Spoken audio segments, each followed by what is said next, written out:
right. If they knew what they were standing up, they'll show their face. The reason why they're not showing their face is because they're ashamed of themselves and they don't know what they're doing. That's right. Thank you so much for your words, sir. I hope you enjoy your day. Thank you. The propaganda is thick and the truth is so thin, and the hourglass is almost empty. While the mainstream media program the herd with fear and distractions, we're here to show you the real map. The map they don't want you to see.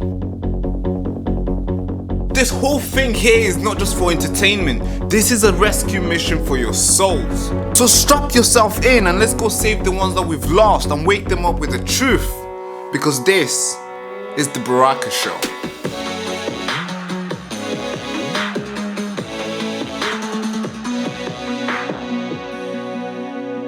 What brings you here today with the longest and the biggest flag? Because I love my country. That's right. And because there's a lot of people screaming, refugees are welcome here, and there's a lot of people screaming, send them home. Well, if we don't send them home, they're in deep trouble. Everybody knows it now. But the cat's out the bag. That's right. After last week, down in London, yeah, it says it all. Yeah, the millions of people turned up. Yeah, I was there. You was there? I was there. What do you think of it? How did it go for yourself? Well, I got all the way and then they got stopped when the lefties got Aston, got escorted in. Yeah, but a lot of people said that it was only like maybe 250 people, maybe 1,000, 10,000 people. I mean, how many people do you think turned up? Me, easy, 4 million. 4 million? Easy. That's a new number. Honest, I'm telling you. Everybody should. That's a good amount. But I'd rate. Well, if you could get somebody to do a graph, the graph charts, because they can count how many people per square inch, Yeah. So, but you don't see this in Glasgow all the time. We don't see this on the news from Glasgow. No. I mean, why do you think the people from Scotland, the Scottish people coming up, thinking, hey, we need to do something? Why do you think Scottish people are rising up? Because they've had enough. They've seen what's happening in these migrant hotels and everything. Like down in Epping, that kicked it off, really. It's woken people up to what's really going on here. I mean, these people coming in, they don't know who they are. That's right. They're rapists, they're getting let out of mental institutions, prisons. The list goes on. Yeah, but protest nowadays is becoming a normal thing. Yeah. It's becoming a thing where it happens every single day. Yeah. I mean, what would you like to see today? Is today just a normal day of people celebrating with a flag and next day the same thing goes on? What change would you like to see after today? Would you like to see this addressed in the media? Would you like the Keir Starmer to talk about this in Parliament? The real media report it truly and what it is. Stop lying to the public. That's right. What to do, because they're out of order, really bad. No. And it's them that are spreading the hatred and the lies and everything else amongst communities. But me know. Yeah. Me know the real truth. Yeah. So there's a lot of people on this side. There's also a lot of people from that side counter-protesting. Yeah. What's your message for the hundreds of people on that side? Calling you fascist, calling you racist, calling you far-right, calling you all the names under the earth, the bad ones. Wake up, useful idiots, because that's all they are. They're being used, manipulated by the left, as we all know, and they've no soul.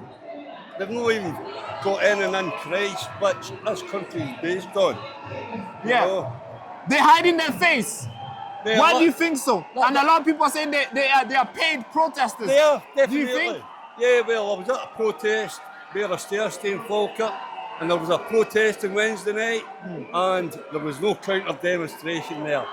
It proves a point that the chap that was speaking there says, they're paid. And they're paid, we all know they're paid. Yeah. Is that why they're hiding their face? They're ashamed of themselves? Yeah, they're ashamed of themselves. Well, if they had any decency, they'd show their face. If they were true to what they're standing up for, they'd show their face. That's right. If they knew what they were standing up, they'll show their face. The reason why they're not showing their face is because they're ashamed of themselves and they don't know what they're doing. That's right. Thank you so much for your words, sir. Welcome, sir. I hope you enjoy your day. So then, I was born in a refugee camp in Tanzania. At the time, there's so many people ran there. A lot of people were going there, real refugees, after being butchered from the civil war that erupted in Congo. My parents applied for for asylum to all the countries. They waited. Now, then I was born in that camp, the same camp. I'm talking tents. I was born there. Now, we're waiting and waiting and waiting. For 14 years, we were waiting. Now, of course, these guys could choose to wait as well, but these guys hijacked that and they come in the country illegally.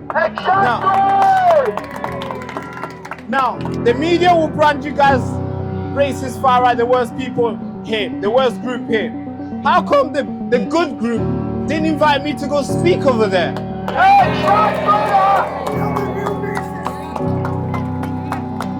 So I call this the greatest awakening because all the way from over there, there's hundreds of people turning up. It's a Saturday, for God's sake.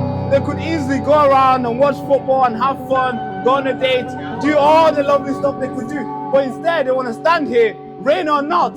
They're ready to send the message. And I believe the message will be received today. Thank you so much.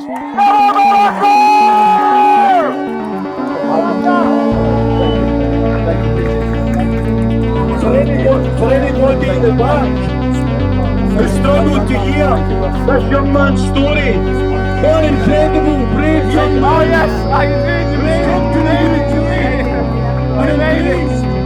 British Christian values, regardless of his own beliefs.